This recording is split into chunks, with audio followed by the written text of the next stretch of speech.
రాజకీయాల కోసం భర్తకు విడాకులు. ఎమ్మెల్యే గారి ఎన్ఆర్ఐ అత్తపై వార్తలు నెట్టింట వైరల్ అవుతున్న న్యూస్. ఉమ్మడి వరంగల్కు చెందిన ఓ ఎమ్మెల్యే ఎన్ఆర్ఐ అత్త గురించిన వార్త ఒకటి పెద్ద ఎత్తున వైరల్ అవుతుంది.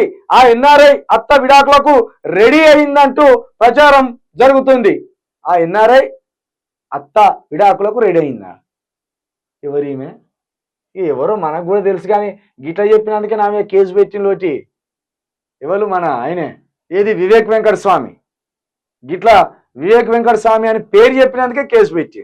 పేర్లు పరోక్షంగా చెప్పాలి తప్పించి ప్రత్యక్షంగా చెప్పొద్దు. అట్టెట్లా చెప్తావు నువ్వు అని. రాజకీయాల కోసం భర్తకు విడాకులు.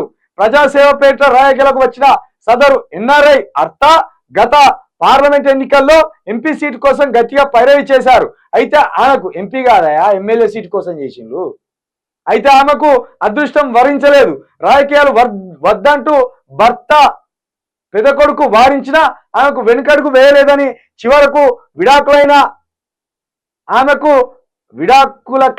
ఆమెకు సిద్ధమయ్యారంటూ అంటున్నారు. దీనికోసం భర్తపై అమెరికాలో కేసు వేశారని టాకు. ఏంది ఇది? ఈ గందరగోళంగా రాసుకొచ్చిన వార్త.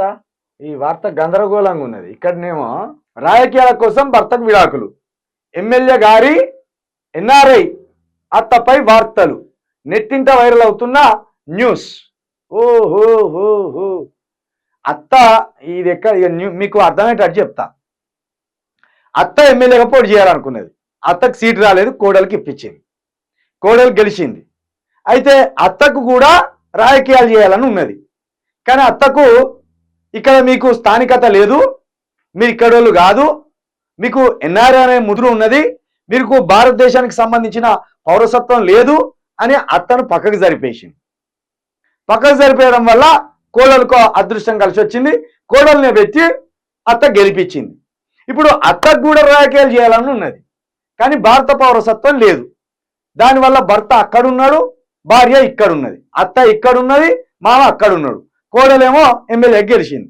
కాబట్టి భర్తకు విడాకులు ఇచ్చానే మంచిదే, భారత పౌరసత్వం తీసుకొచ్చుకొని మల్లనన్న పోటీ చేయాలని అత్త ఆశపడుతుందట.